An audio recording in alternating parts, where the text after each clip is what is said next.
Hey there, my fellow lunatics, and welcome to Dakon's Madhouse. The explosive skill is a completely different skill from anything we've seen in Corekeeper so far, and I feel like it has a lot that we need to go over, so let's dive right in. First, let's take a close look at the explosive skill itself. When you have maxed out your explosive skill at 100, you get an extra 50% explosives damage. We've got the high velocity charge skill as the first skill you have to learn, which increases your explosives radius by 10% each time you raise the skill, up to a total of a 50% explosive radius increase. So first, I'm going to take a crude bomb, and I'm just going to place it in the middle of this 11 by 11 square. And it blows a hole of basically 3 by 3. And right now I have no gear on for explosives. I don't have any explosive skills, don't have any mining skills. So I've got nothing benefiting anything here. Now we're going to equip high velocity charge. Do it again. So you can see we got a much bigger radius now. Instead of blowing up 9 squares, we blew up 21 squares. That is significantly bigger. The regular bomb has an even bigger radius, giving me 29 exploded tiles. And the large bomb is even bigger,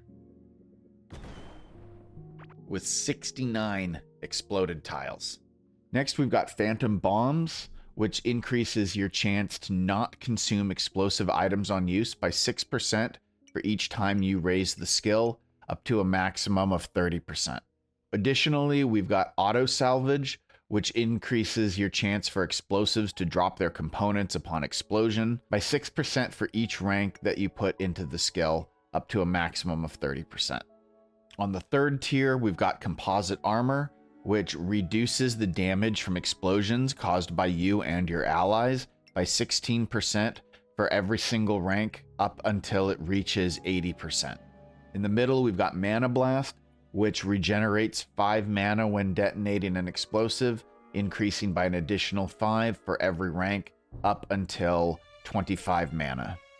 And then we've also got Adrenaline Rush, which increases our melee damage for a short duration after detonating an explosion. This increases by 10% for each rank spent, up to a total of 50%. And in the fourth tier, we have got Afterburn, which increases your burning damage by 10% for each tier spent, up to a total of 50%. And Napalm, giving you a chance to spawn napalm from explosions, increasing by 20% for each rank, all the way up to a 100% chance to spawn napalms. There are a lot of different ways that you could put this skill tree together. One of them is this one that we have here, where I go down the auto salvage and then into the middle to get afterburn and napalm at the same time. This would increase the burning damage being caused by the napalm from my explosions.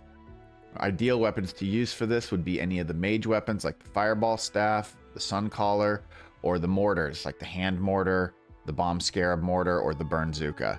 Additionally, if you're going the grenade route, I recommend using this kind of layout with maybe the poison grenade, as it gives you the ability to have napalm and poison at the same time. You also don't have to go the auto salvage route. You could switch it up and instead go down phantom bombs, giving you a 30% chance not to consume the explosive at all, rather than just get the components back. And this also gets you the same path. Another good potential layout has you just going down the left side of the tree to get afterburn, because if you're using fire grenades, you already have a 100% chance to spawn napalm, therefore you don't really need the napalm skill. This also allows you to get auto salvage, so that, you essentially have a 60% chance to either not use the explosives or gain the components back. I know that's not how percentages work, but yeah, who cares? Additionally, it goes down the composite armor route, which I like, reducing the amount of damage that you take because I get caught in my own explosive radius all the time. If you're not really worried about the burning damage aspect of any of it, and you are kind of just planning to use grenades as an addition to your melee build, you're not going to be wearing grenade gear. You're going to primarily be wearing melee gear, but you know, you're going to throw a grenade or two before you run into the fight. Then you're going to take adrenaline rush, and you might as well also take composite armor, because if you're running into the fight, you're not going to want to wait for the explosion. So throw the grenade, run in, soak the damage, and you're good. And just so that everybody knows, even if you have the 80% reduction and you have enough gear that you should be above 100% reduced damage from explosions, the damage reduction does have a cap. So if I get hit, I still took some damage. The damage cap is about 90%. So you're still going to take a little bit of damage even if you have reduced damage from explosions. There's no way to become invulnerable to explosion damage. Spellcasters and warlocks may find this layout for your build to work well for you, because it gives you the composite armor that can help you when you're using your explosives and you get caught. It also can give you a little bit of mana regeneration and, of course, improve the burning damage. So you can use fire grenades for this, just lob one in and then start churning out your arcane staff. And not really worry if you get caught in the blast or not. You're going to get mana regeneration from it. I want to give an honorable mention here to the mining tree, as it's important to note that there is an explosives engineer skill on the mining tree. So if you are going to focus on a bomb build, then you are going to want to go down the right side of the mining tree and pick up explosives engineer. It'll definitely help you out for that extra 20% explosives damage. And these are just some of the many possible combinations. There are definitely other good ones out there that would be viable for multiple different builds. Leave a comment below. Let me know what your favorite layout is for the skills. So how do you actually gain skill in explosives? You gain skill in explosives by doing damage to creatures or to radioactive crystals. I don't really understand why radioactive crystals give experience. It's something that the devs did for different reasons, but hey, great, they give experience. Breaking walls with explosive items does not give you experience points. Now, one thing that's also worth noting is that doing damage to large amounts of creatures does not give you more experience than doing damage to an individual. The damage is dealt based on the explosive shot and just the fact that it does explosive damage in general. So if I fire off right here and I hit all of those guys, I hit like what, 10 guys just then, I am going to get this amount. I set my explosives to 0 and I had nothing, so I gained that little amount right there. So once again, my explosive skill has nothing here, and I shoot just that one, and I gain the exact same amount of experience points. So it does not matter how many you hit, it's per shot of the explosive weapon. Same is true for grenades. It's one explosion of the grenade, one explosion of the bomb, one firing of the mortar. As long as it does damage to at least one creature, you are going to get the experience, but you don't get extra for extra creatures. It's also worth noting that it is not based on the amount of damage you do. So again, I have no explosive skill here, and I'm using the bomb scarab instead of the hand mortar. And I blow up this group, and I still got the exact same amount of experience. Explosives in Corekeeper come in 3 categories. You have got your grenade weapons, you have got your bombs, and you have got your mortars. For the most part, all of the bombs are stationary objects that you have to place down and wait for their timer to go off. There are a few exceptions. All bombs can be crafted at either the alchemy workbench or the laboratory workbench, depending on the difficulty of the specific explosive item. First, we've got the crude bomb, craftable with a bomb pepper and a slime. This is our most simple bomb. It can do mining damage, so it is effective at breaking walls, as well as it has a small amount of explosive damage. Next, we've got the bomb. which takes 3 bomb peppers and 2 slimes. It has a significantly increased mining damage, making it much more effective for blowing through tougher walls like stone, and it has a significantly increased explosive damage. These will probably be the most common bomb that you use. You will find them in a lot of areas. They are effective in most of the early game. Next, we have got the large bomb. This takes 5 bomb peppers and 3 poison slimes. It is even more effective in mining damage and explosive damage. It is more or less double what the regular bomb was, thus making it more useful in areas like Azios's wilderness and maybe a little bit in the Sunken Sea. We've also got the mouse bomb, which takes 2 bomb peppers and 2 slimes. Now, this one is about as effective as the crude bomb when it comes to damage, although it does have an equal amount of mining damage, so it's roughly the same kind of thing. However, the mouse bomb moves in a straight line after release, making it more useful for things like fighting Gorm, as you can get a whole bunch of these and just run from Gorm backwards, shooting the mouse at him over and over again until he actually starts attacking. The dynamite pack is roughly the same equivalent as the regular bomb. The advantage of the dynamite pack is that you can connect wires to it as well as a lever, allowing you to control its explosion. And then we have the explosives deposit, which is not the same as a large bomb. It's actually weaker. The explosives deposit is actually the weakest of all of the bombs. I thought it was the crude bomb, but I'm sorry, I was wrong. And it takes 2 bomb pepper and 2 wood. It basically acts just like an explosive wall. You place it down and then you hit it, and it will start the timer and explode, just like the ones that you find randomly throughout the world. The blunder bomb, which is crafted at the laboratory table, is basically the equivalent in its damage as the giant bomb, but what it does is it shoots its blast out in 3 bursts, kind of skipping in front of it, doing 3 explosions. It costs 1 blasting dung and 2 scarlet bars to craft. Next, we have got a proximity bomb, which is pretty effective and strong, but not quite as strong as the blunder bomb or the large bomb. It is triggered when something steps near it, so it does not have a timer, and you can't control when it explodes. You just have to wait for a creature to step over it, and then boom. One of the strongest bombs in the game, we've got the sulfur bomb, which takes sulfur buds and poison slimes. This one can break most walls. Even if you got 2 or 3 of them there, that'll take down most walls in any biome and will kill most creatures when it explodes around them. And finally, we have the void bomb, which is the strongest of all of the bombs, and it will actually suck enemies in near it. Now, it is not effective against very large enemies, so things like cavelings and slimes, they'll get sucked in no problem.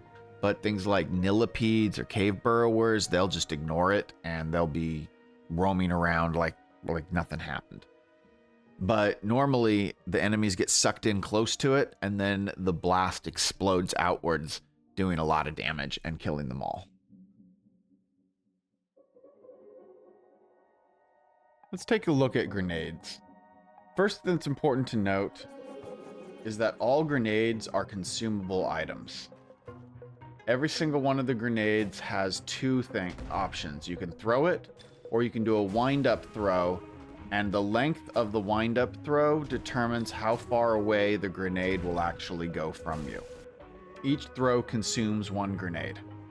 Also, it looks really cool, but throwing grenades into water does not, unfortunately, allow you to fish with the grenades as much as I wish it would.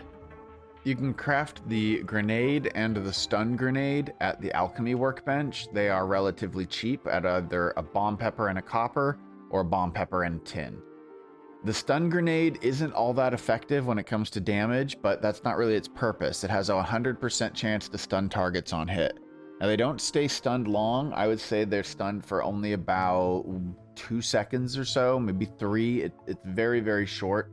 It is enough, however, for you to run away or to lob a regular grenade at them because they've been moving around so much and you're tired of missing all the time. Not like that's happened to me a million times. On the laboratory workbench, we have got the fire grenade, which does significantly more damage and has a 100% chance to spawn napalm. It takes blasting dung and magma slime to craft this. We've also got the poison grenade, which has a 100% chance to apply poison. Otherwise, it's pretty much exactly the same as the fire grenade. It takes blasting dung and poison slime to craft this. And finally, we have the charm grenade, which does no damage, which is good because it turns an enemy into a friendly for 20 seconds. It takes a blasting dung and 3 heart berries to craft. The regular grenade just lobs out and has an explosive radius, blowing up 28 squares when you have got the high velocity charge skill activated. The poison grenade, when it explodes, has the same radius and leaves a small brief aura of poison cloud, which will of course poison anyone within the radius. The napalm will blow up as well and also have this fire that stays for several seconds, burning and doing additional damage to any enemy that walks through it. And that is the napalm effect. Now, I've gone ahead down the skill tree and activated the napalm skill as well as afterburn. And I'm going to take a poison grenade, which again has the same damage as the fire grenade. And I'm going to go ahead and throw it in there, and it explodes. There's a poison aura, and it leaves by the fiery napalm. So you get the best of every world if you've got the skills set for it. There's nothing really special about the stun grenade. It explodes in the same radius. Now, if you've got the napalm, you can make the stun grenade much more effective, especially since any enemy that gets stunned is stuck in the napalm fire. So just one thing to think about, those stun grenades are extremely cheap, and you don't need to do a lot of initial damage if you can just burn the enemy because they can't move.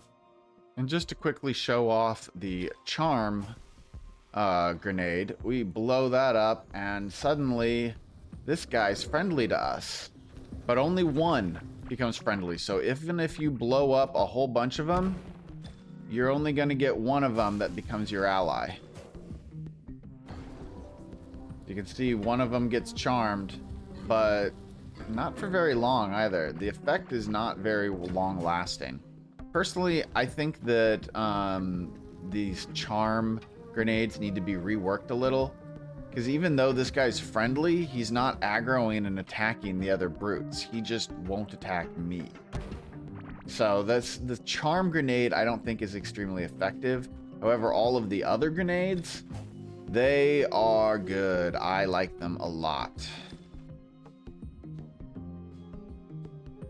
Now next I want to show off the mortar weapons. There are 2 types of mortar weapons essentially. There's the magic related ones and the physical related ones. I do want to mention really quickly, the grubzooka is not an explosive weapon, while the burnzooka is an explosive weapon. So the grubzooka, I just want to say right now, this weapon, don't use it. It is not an explosive weapon. And the fireball staff is only explosive when you use the secondary projectile. So if I just throw this fireball at this guy, that is not doing any kind of explosive damage. That is all magic damage. But if I hold and I do the secondary attack, that does do explosive damage. And you can see that created napalm because of my napalm skill. Now the Suncaller says that its projectiles bounce on impact. And that is an important thing to note because, for example, if I fire off this beam, that second part after it bounced, that was the explosive damage. And that is where you'll get the explosive effect. If I was just to fire the shot directly at him, it would bounce away and explode over here, doing damage explosively here, but not explosively to the creature over at the first shot.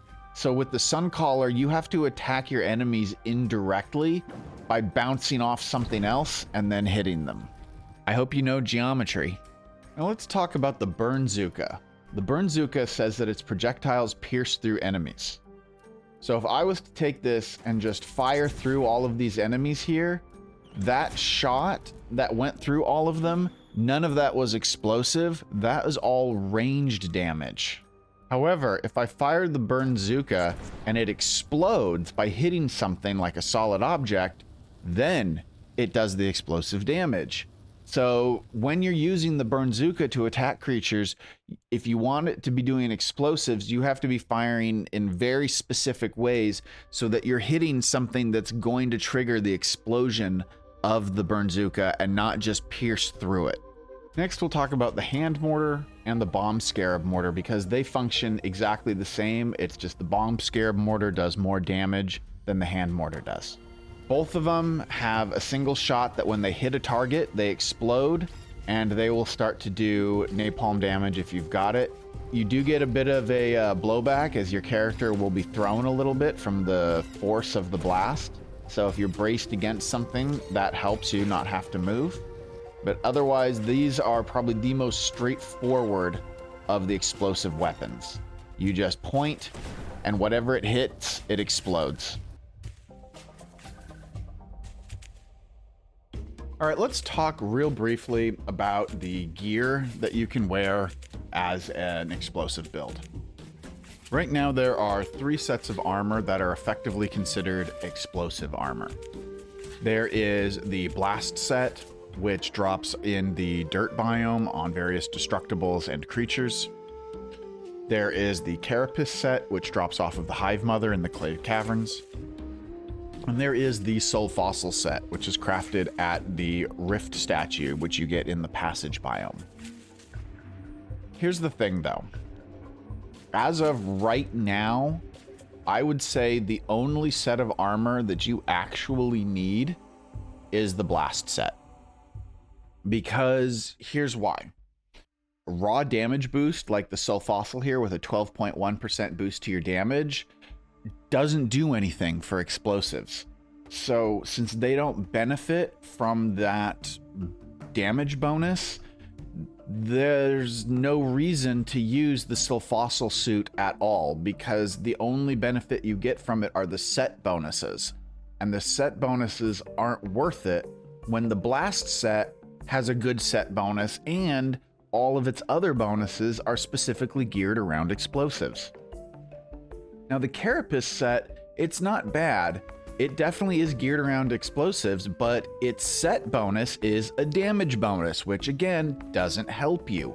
So you either are using armor in the soul fossil set where the general buffs are not that great, but the set bonuses are, or you've got the carapace set where the general bonuses are good, but the set bonus is useless to you.